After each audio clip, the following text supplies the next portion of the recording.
Vou recapitular, capítulo de número 33 do livro do Êxodo, versos 1 ao 3, depois o verso de número 15. Todos encontraram? Digam amém. Leamos, portanto, a palavra de Deus que nos diz assim: Disse mais o Senhor a Moisés: Vai, sobe daqui, tu e o povo que fizesse subir da terra do Egito, a terra que jurei a Abraão, a Isaque e a Jacó, dizendo: a tua semente a darei, e enviarei um anjo diante de ti, e lançarei fora os cananeus, os amorreus, os heteus e os fariseus, e os heveus e os jebuseus. Verso 3: há uma terra que mana leite e mel. Repita assim após mim: há uma terra que mana leite e mel. Agora eu leio: porque eu não subirei no meio de vós. Aguarde isso. Porque eu não subirei no meio de vós, porquanto és um povo obstinado. Vou recapitular. Porquanto és um povo obstinado, para que não consuma eu no caminho. Verso de número 15. Então disse-lhe, quem é que estava dizendo aqui? Moisés, tá? Moisés. Então disse Moisés: se a tua presença não for conosco, não nos faça subir daqui. Amém? Toma assento em nome de Jesus. Nós escolhemos um tema para esta palavra e será colocado no telão.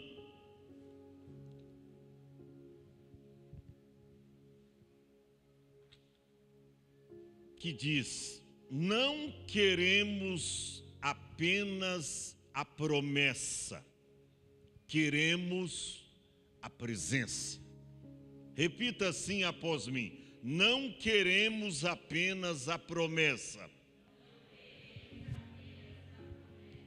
queremos a presença. Deixa eu ver quantos que querem a presença aqui. Meus irmãos, parece um absurdo aquilo que eu vou falar para você agora.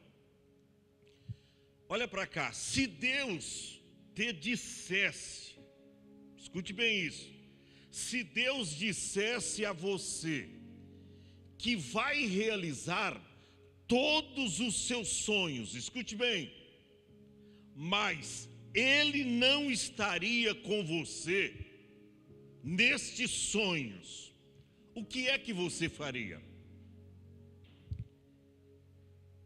Ou ainda melhor, deixa eu expressar melhor, o que é que você responderia se Deus dissesse que estaria realizando todos os seus sonhos, mas que não estaria com você nestes teus sonhos? Eu sei que parece uma pergunta hipotética, mas isto já aconteceu na Bíblia. Que isso, pastor? É verdade. Isso já aconteceu na Bíblia. Em Êxodo, capítulo de número 33, a Bíblia diz que Deus enviaria um anjo abrindo caminho, escute bem isso, vencendo os inimigos, e Deus cumpriria a promessa, mas Ele não estaria indo com o povo. Ele disse: eu vou mandar um anjo, eu vou cumprir as minhas promessas, eu vou tirar os inimigos, abater os inimigos da terra. Só que tem uma: eu não irei com vocês. Só que quando eu leio esse episódio, eu fico maravilhado. Por quê? Porque Moisés responde algo que é impactante e que mudou todo o cenário. Moisés diz: Senhor, se a tua presença não for conosco, não nos faça subir daqui. Olha para cá. Moisés estava disposto a morrer naquele deserto. Ele diz: eu estou disposto a abrir mão da terra prometida e morrer nesse deserto, se a tua presença não for conosco. Olha para cá. Será que você está disposto a ter uma atitude desta que Moisés teve? Se a tua presença não for conosco, não nos faça subir daqui. Posso te dizer uma coisa, irmão? Moisés entendeu algo que muitos ainda não entenderam. O que é, pastor? Realizações. Escute bem isto. Realizações sem a presença de Deus não vale nada. Conquistas sem a presença de Deus não vale nada. Você conquistar um carro novo, uma casa nova, muita grana, muito dinheiro, sem a presença de Deus na sua vida, não vale nada. Você ir para a faculdade, se graduar como um doutor, como uma médica, como uma pessoa importante, mas sem a presença de Deus, olha para cá, isso não tem valia alguma. Moisés preferiu, Moisés empacou no deserto. Empacar é uma expressão grosseira, quando o jumentinho empacava e não saía do lugar. Moisés empacou lá no deserto. E ele diz: se a tua presença não for conosco, não nos faça subir daqui. O que eu entendo com esta decisão de Moisés? Olha para cá. Que Moisés priorizava a presença de Deus. O que a nossa geração, o que a minha geração não está priorizando. As pessoas estão trocando Jesus pelas coisas banais desta vida. Ouvimos aí o testemunho do nosso irmão. Ele alcançou misericórdia. Mas tem muita gente por aí trocando Jesus pelas coisas desse mundo. Trocando Jesus pelo dinheiro, trocando Jesus pelo cônjuge, trocando Jesus pelo casamento, trocando Jesus pelas coisas dessa vida. Jesus disse assim, que aquele que não deixar pai, mãe, mulher, herdade, por amor a mim, não é digno de mim. Quando Deus te chamou, Ele te chamou para uma vida de renúncia. Ele chamou você e Ele disse: se alguém quiser. Ele não forçou você não, meu irmão. Você não foi forçado para estar aqui. Ele disse: se alguém quiser. Eu não estou forçando ninguém, não estou coagindo ninguém. Se alguém quiser vir após mim, negue-se a si mesmo, tome a sua cruz e siga-me. Mas a nossa geração não quer abrir mão de coisas por causa de Jesus. Sabe por quê? Porque está faltando-lhe a presença. Porque quando nós temos a presença, a nossa alegria, e eu digo mais, a nossa maior alegria é de estar na presença de Deus. Quando você prioriza a presença, você não quer estar em outro lugar, senão na casa de Deus. É por isso que o salmista Davi entendeu essa verdade e ele diz: vale mais um dia na casa do Senhor do que em outra parte 1000. Ele diz: olha, eu preferiria estar nos átrios, nem no templo, nos átrios. Aonde fica os átrios? Lá fora. Eu preferiria estar nos átrios da casa do meu Deus do que eu habitar nas tendas da impiedade. O que é isso? Prioridade da presença. Isso aqui, gente, é extraordinário, porque realizações sem a presença de Deus, irmão, está fadada ao fracasso. Moisés empacou no deserto. Ele disse: se a tua presença não for conosco, não nos faça subir daqui. Olha para cá. Deus declara a Moisés que enviaria um anjo para conduzir o povo até a terra prometida. Sim ou não? Ele prometeu, ele declarou isso. Mas que ele mesmo não iria no meio deles, por causa da dureza dos seus corações. Eu li o capítulo 33, mas se você ler o capítulo 32, você vai ver que esse povo, enquanto Moisés estava no Monte Sinai, buscando a presença de Deus e recebendo as instruções e as 2 tábuas com os mandamentos, Moisés ficou lá vários dias. O povo olhava todos os dias de manhã no crepúsculo da tarde. Cadê Moisés? Ele desapareceu. Ele fugiu, ele foi embora, não é possível.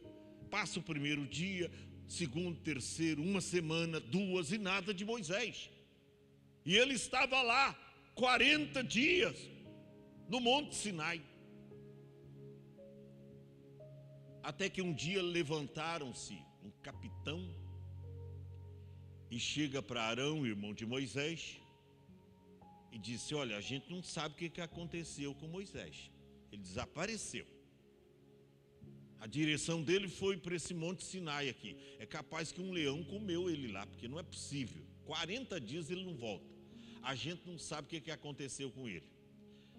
A gente é o seguinte: está aqui alguns ouros, pendentes, correntes, anéis. A gente vai fazer um Deus aqui de ouro. A gente vai construir um bezerro de ouro. E a gente vai se prostrar. Vai marcar a inauguração. E a gente vai adorar outro Deus. Porque Deus abandonou a gente, inclusive o nosso líder. O líder estava lá pagando um preço, orando. E recebendo as instruções de Deus para quê? Para o povo. Gente, e não é que Arão foi na onda daquele povo. Eu fico pensando em Arão, que a Bíblia diz o santo do Senhor. Arão é chamado na Bíblia como o santo do Senhor. Caiu na onda do povo e disse: então vocês podem trazer pendentes de ouro, joias, anéis, e eu vou fazer esse bezerro. E ele ajudou a fazer o bezerro de ouro. E aí levantaram aquela estátua de ouro, aquele bezerro, e todo mundo prostrando e adorando. Fizeram uma festa e o povo caiu na gandaia, na orgia. A Bíblia diz, está aí no capítulo 32. Criaram um bezerro de ouro. E aí, irmão, quando Moisés desceu do monte e viu a atitude daquele povo, Moisés ficou irado. Porque a gente é homem, irmão.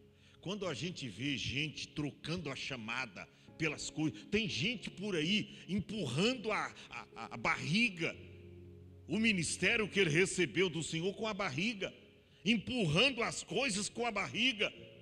Ah, não dá para fazer hoje, eu faço amanhã, eu faço depois. Ele nem sabe se hoje ele vai dar os seus últimos suspiros. Ele nem sabe.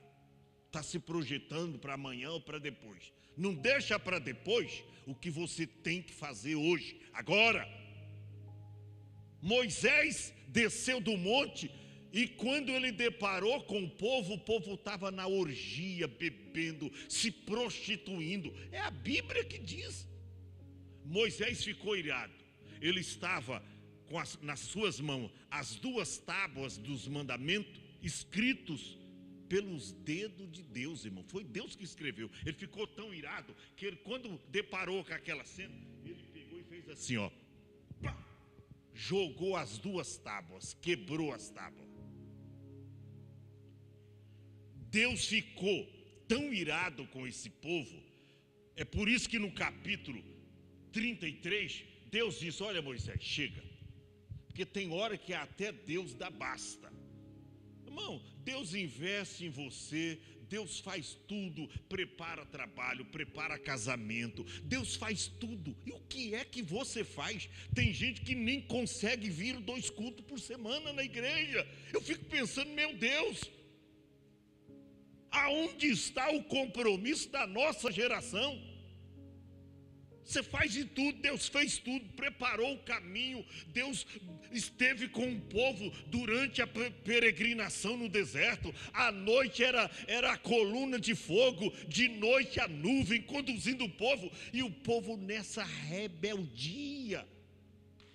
Deus disse: olha, Moisés, chega no capítulo 33, olha o que diz os primeiros versículos. Deus disse: Moisés, vai. Eu não vou mais.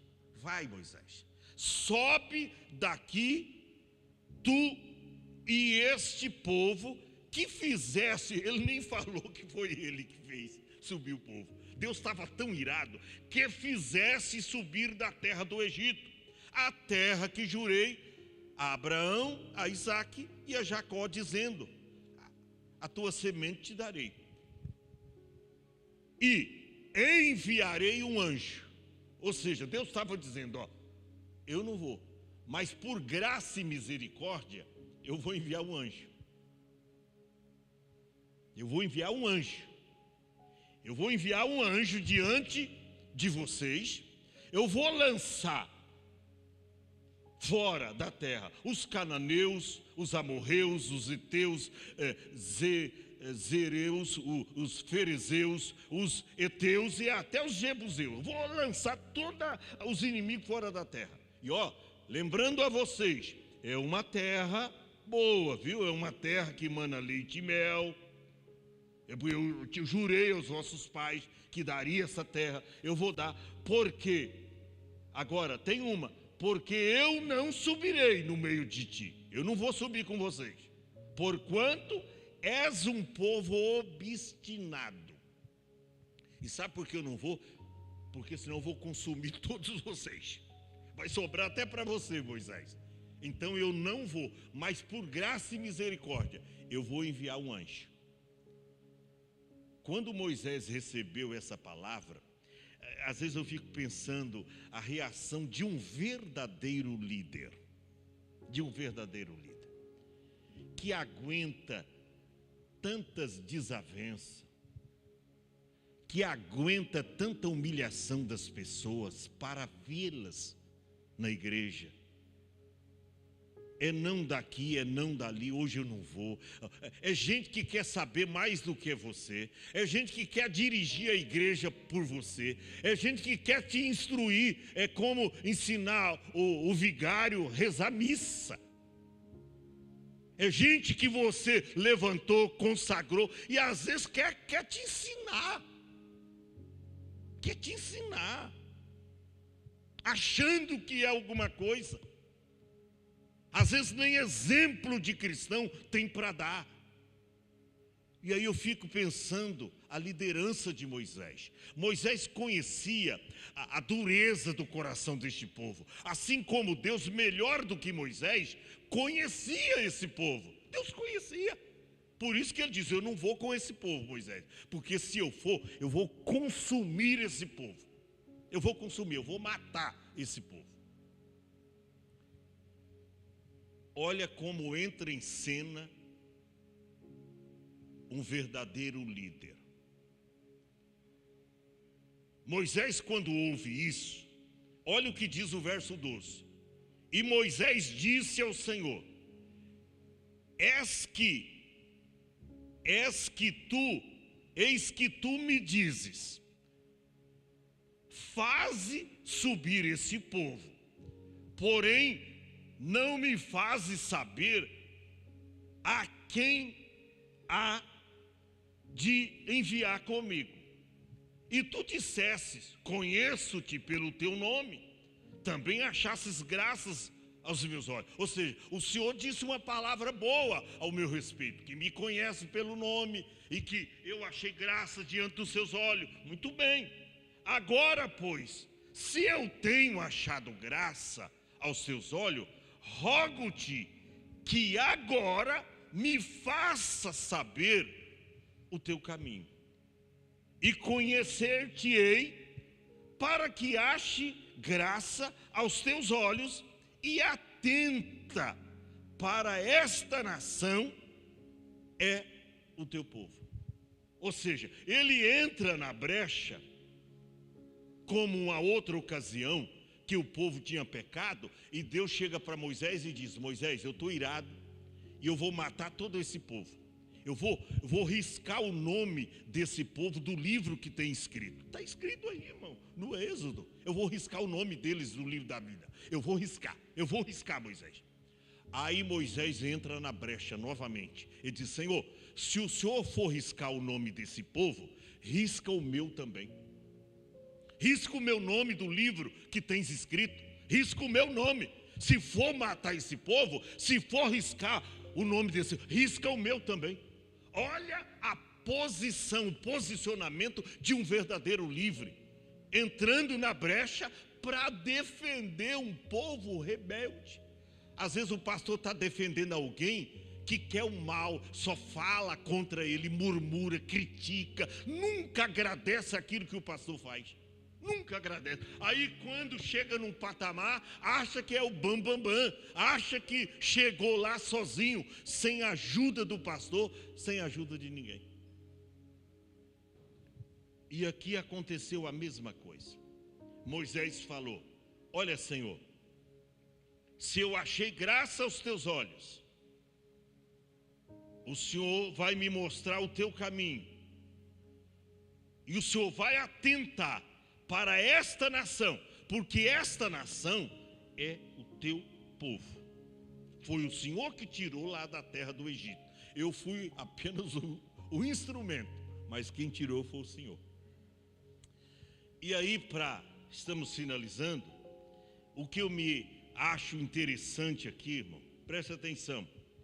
A promessa continuaria de pé. Quando Deus disse que não iria com o povo, a promessa continuaria de pé. O caminho seria aberto, a vitória seria possível, mas sem a presença de Deus. Para quem olha, diz: poxa, Deus não vai, mas vai mandar anjo. Maravilha, quem não gosta de anjo, irmão? Quer ver o pregador falar que tem um anjo correndo para lá e para cá na igreja? Tem gente, irmão, que sai do... Eu quero pegar o anjo, aquela correria. Se falar que tem um anjo na igreja. Agora, se falar que Jesus está na igreja, irmão, o povo está lá chupando, mascando chiclete. Jesus está aqui, irmão. Parece que a presença do anjo substituiu a presença de Jesus. Se falar que tem um anjo, tem gente que planta bananeira, corre para lá e para cá para pegar o anjo. Eu lembro de um menino, uma igreja que eu pastorei, que estou vendo um anjo aqui, subiu tanta gente, mas cadê? Eu quero pegar. Acho que era ilusão do menino, muito novo, tal, chorando, cheio da glória. Então ele ficou um pouco aéreo. Mas tem gente querendo pegar o anjo. Agora, o pastor está afirmando todos os dias na igreja: irmão, Jesus está aqui. Ele diz que aonde se vê 2 ou 3 reunidos em seu nome, aí ele está no meio deles. E o crente está lá, mascando o chiclete, nem dá glória. E Jesus presente no culto. Se fosse um povo como o nosso, com certeza aceitaria. Rapaz, isso é uma boa coisa. É até bom que com Deus na frente, rapaz, ele aperta demais. Agora um anjo é mais que... Um anjo dá tempo para a gente dialogar. Você vê na Bíblia os anjos conversando com os humanos. conversando com Ló lá, você viu? Ló não queria sair de Sodoma e Gomorra, o anjo dialogando, como que tentando convencer Ló para sair. É até melhor, viu, Moisés? Uma boa coisa, Deus vai mandar anjo. Moisés disse: eu não quero. Anjo, eu não quero. Anjo, eu não quero. Se a tua presença não for conosco, não nos faça subir daqui. Gente, essa palavra revela algo profundo. É possível avançar, conquistar e até prosperar sem ter intimidade com Deus. Que isso, pastor? É verdade. É possível avançar, conquistar, prosperar sem intimidade com Deus. Mas Moisés nos ensina aqui que um verdadeiro líder e um verdadeiro cristão ou servo do Senhor não se contenta com apenas resultados. Tem gente que se contenta com resultados. Estou tendo resultado. Isso comprova que Deus está comigo. Não, meu filho, não. Olha aqui, eles tinham resultado, o caminho seria aberto, os inimigos seriam fora daquela terra, expulso daquela terra. Tudo estaria, o caminho estaria aberto para eles. Mas um verdadeiro servo de Cristo tem discernimento. E ele sabe, irmão, que a presença do Senhor é insubstituível e que vale mais do que os resultados. O que adianta resultados sem a presença? Eu conquistei, mas tem a presença? Eu conquistei, mas a presença de Deus está lá? Se não está, não adianta nada. Moisés preferiu parar no deserto com Deus do que entrar na terra prometida com ele. Ele preferiu ficar no deserto com Deus do que entrar na terra prometida sem ele. O que adianta entrar na terra prometida sem Deus? Então ele falou: eu vou empacar aqui nesse deserto. Eu não vou sair daqui até Deus me dar uma palavra concreta a respeito. Porque Moisés preferiu parar no deserto com Deus do que entrar na terra prometida sem ele. Muitas vezes, irmão, o deserto é melhor quando a presença de Deus está, quando Deus se faz presente para abençoar, para falar, para moldar, para te levar a patamares diferentes, espiritualmente falando. É muito melhor do que a terra prometida. Sabe por que é melhor?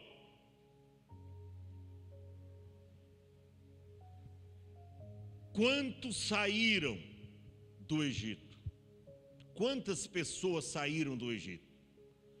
Segundo a Bíblia, mais ou menos 6 milhões de pessoas saíram do Egito. Mais ou menos, entre mulheres, homens, 6 milhões. Aí eu te pergunto, quantos entraram na terra prometida? Quantos? Apenas 2.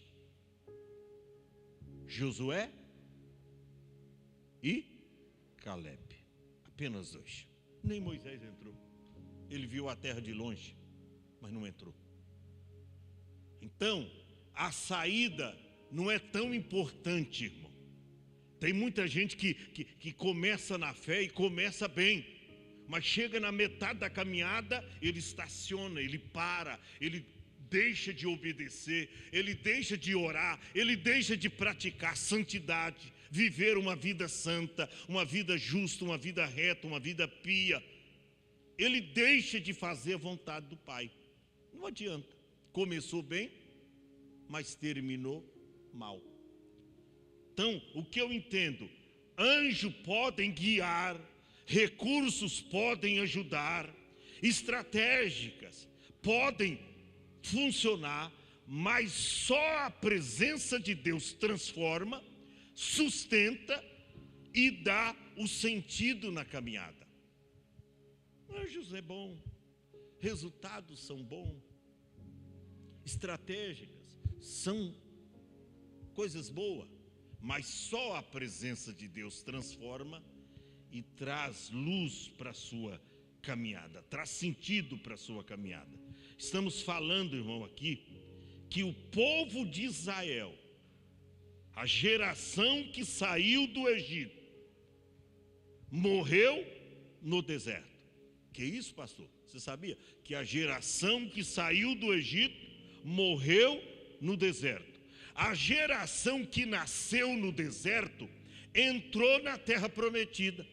A geração que nasceu no deserto entrou na terra prometida, porque depois que Josué e Caleb entrou, posteriormente, toda essa geração que nasceu no deserto entrou na terra prometida. Porém, a geração que nasceu na terra prometida já não conhecia mais a Deus. Eu vou recapitular. A geração que saiu do Egito morreu no deserto. A geração que nasceu no deserto entrou na terra prometida.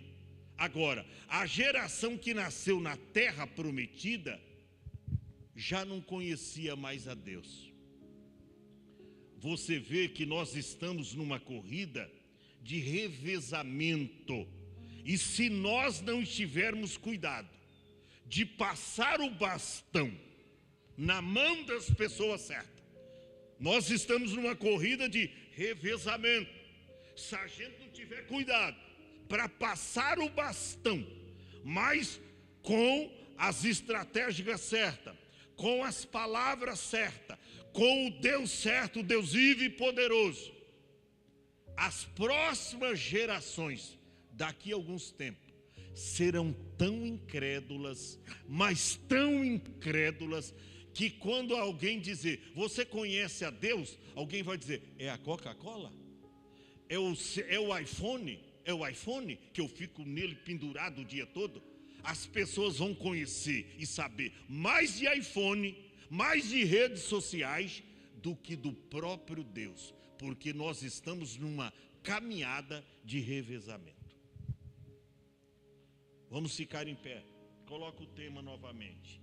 Não queremos apenas a promessa, queremos a presença.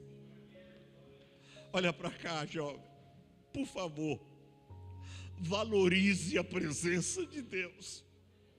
Igreja, obreiros de Cristo, você que vem empurrando as coisas de Deus com a barriga, você que foi chamado, escolhido, vocacionado, até consagrado, mas que tem negligenciado uma chamada. Olha para cá, valorize a presença de Deus, valorize a presença de Deus.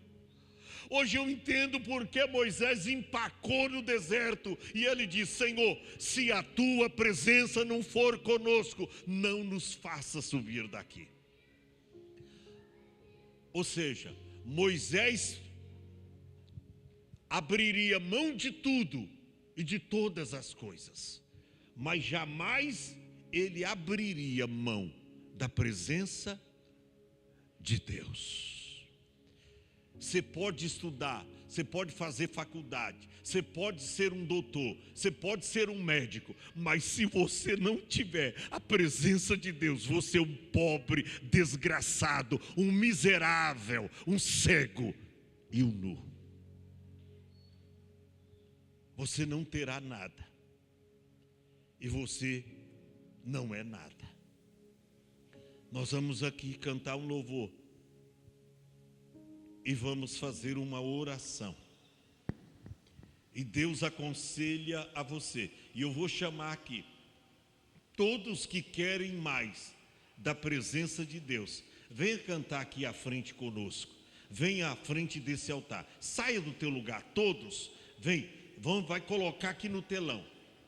O louvor já está ali. Deixa eu ler. Tudo é perda se não tenho a ti. Parece que está dentro do tema. Tudo é perda se não tenho a ti. A tua graça é o que me basta. Chega mais próximo do altar. Altar não toma, altar devolve. Venha mais próximo do altar. As missionárias vêm também. Se sentir de impor as mãos sobre alguém que você sabe que é portador de uma chamada, mas de repente está vacilando, está prendido a outras coisas,